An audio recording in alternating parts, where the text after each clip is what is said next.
Ain't gonna work. I bet you don't get none. I bet you don't get it. I bet you don't get it. I hope you don't get it. Everywhere, this is for you.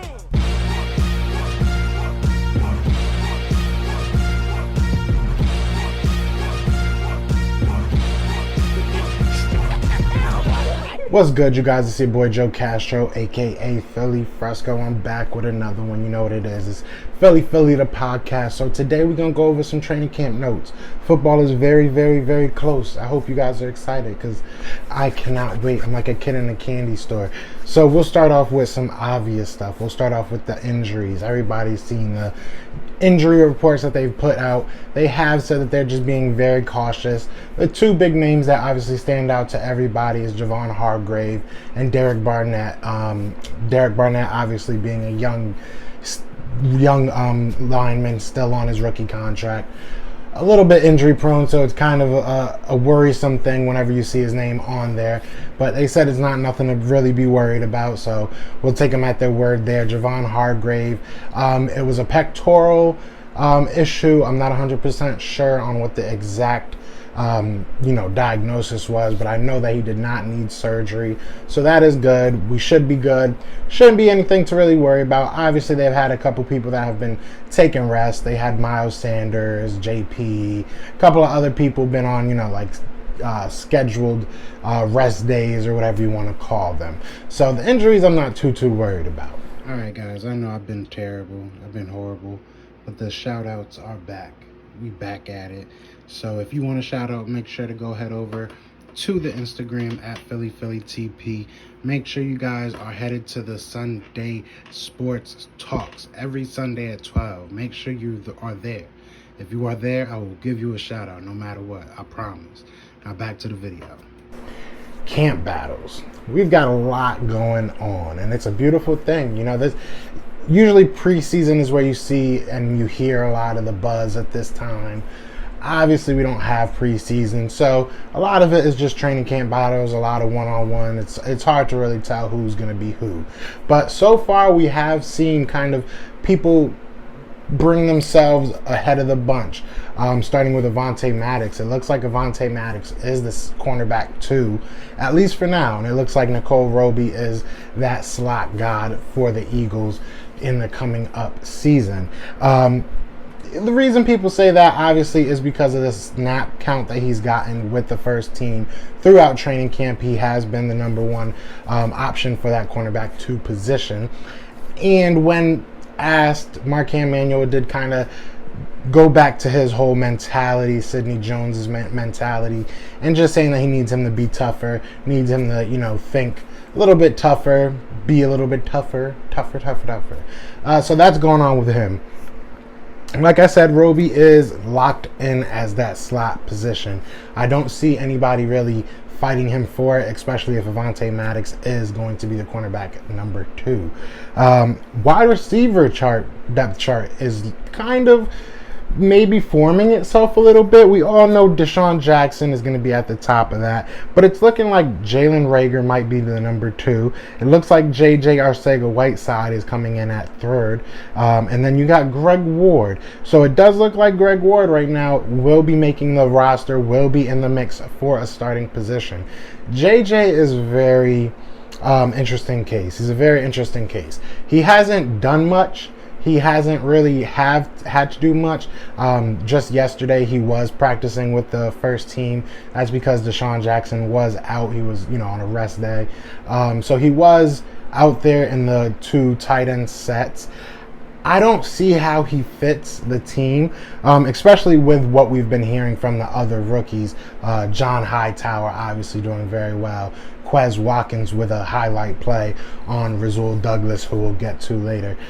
So it's been very interesting. I don't know necessarily where JJ fits. It depends on how many we keep. If we keep around 6, maybe he fights with, Quez or John Hightower. I see Quez being on the special teams aspect more, which is really buying him a lot of value. He has been, returning punts with Jalen Reagor, with Hopkins, with a couple of other people, but those are the main 3 people.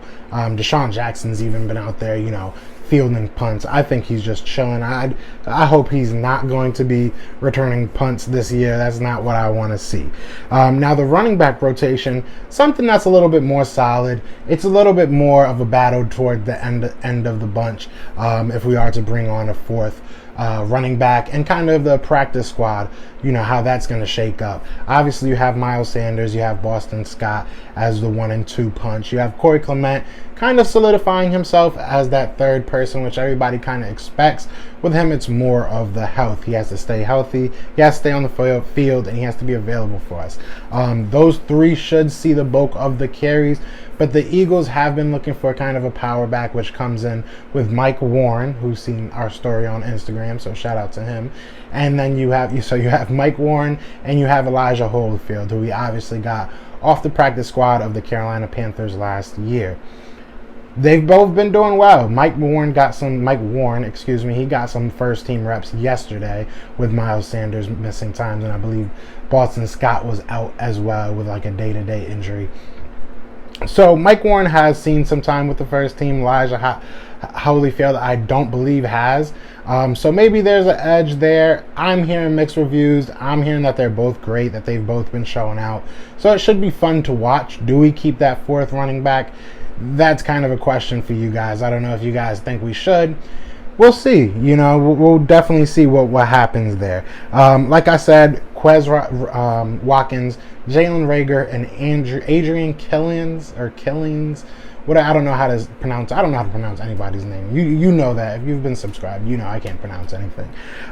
They are the main three that has been fielding punts. Like I said, others have been doing it, but those are the main three. A big story that I think a lot of people aren't talking about is Jordan Mailatta has been on the second team O-line at left tackle, which is awesome. Apparently he's come way up, you know, just from last year where he was barely making the roster. He was, you know, fringe practice squatter the whole year. Apparently he's doing very well. He's doing so well that, which is another kind of big thing, Andre Dillard kind of had a little meltdown on the sideline for some reason and threw his helmet and everything. And when he came off, Jordan Mailatta did step in as that first team left tackle. So that's something that's kind of interesting.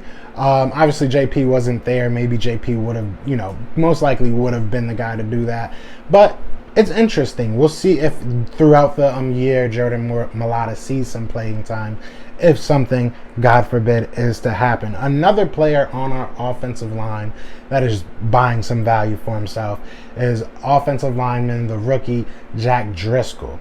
He's played at tackle, he's played left and right tackle, and he's played at left guard so far in the training camp. Not first team on all of them. I don't think he's seen many first team reps, but at the same time, that's just great value. We need a swing tackle like that. Losing somebody like Big V, that's huge. You know, Matt Pryor is the number one right guard backup, it seems to be. Anytime that JP is out, he's the guy filling in for him. Not much versatility from him. We know that he can move around a little bit if needed, but he hasn't in the training camp. So they might be just sticking him at right guard. Might be the plan for Matt Pryor. Now, with the good comes bad. Rasul Douglas has not looked good. Rasul Douglas has been on the wrong end of a couple highlight plays that we've all been looking at and been very excited about.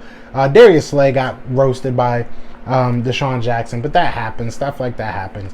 But we know Rasul Douglas is slow, and we know that that's his issue. So when you see that in training camp, it just kind of magnifies it a little bit. So he has not looked good.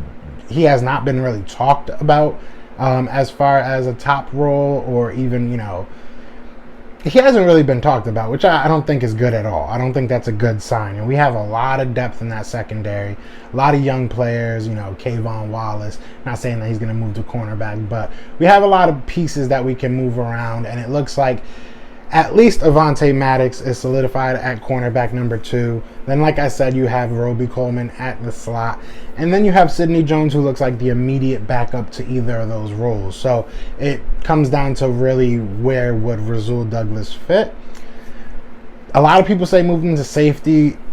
again, where would he fit? We have a lot of safeties at this point, so it's it's going to be very interesting to see what the Eagles end up doing with him. I don't, we'll see. That kind of ties me into what everybody's been talking about, the whole Yannick Ngakoue. I think I said that right, so you got to like and share this if I said that right. So Yannick Ngakoue. This is my professional analysis on Ngakoue. Are the Eagles going to get him? No. Thank you for coming to my TED Talk. Goodbye. No. In all seriousness, we're probably not going to get him. I give it like maybe a 20% chance if I'm being very, very hopeful, which, I just don't see it happening. We don't really have the cap. I know he can work it out, how he's done it before. I just don't see it happening, guys. That's my actual opinion on that. So that's kind of where we are with the training camp. If you guys like this type of video and you guys want me to do more of the training camp battles, kind of go maybe day by day or week by week, you let me know in the comments. Hit it up with a like. Let me know you guys like this. But other than that, you know what it is. It's Fly Eagles Fly, and we out here. Peace. Eagles fans everywhere, this is for you.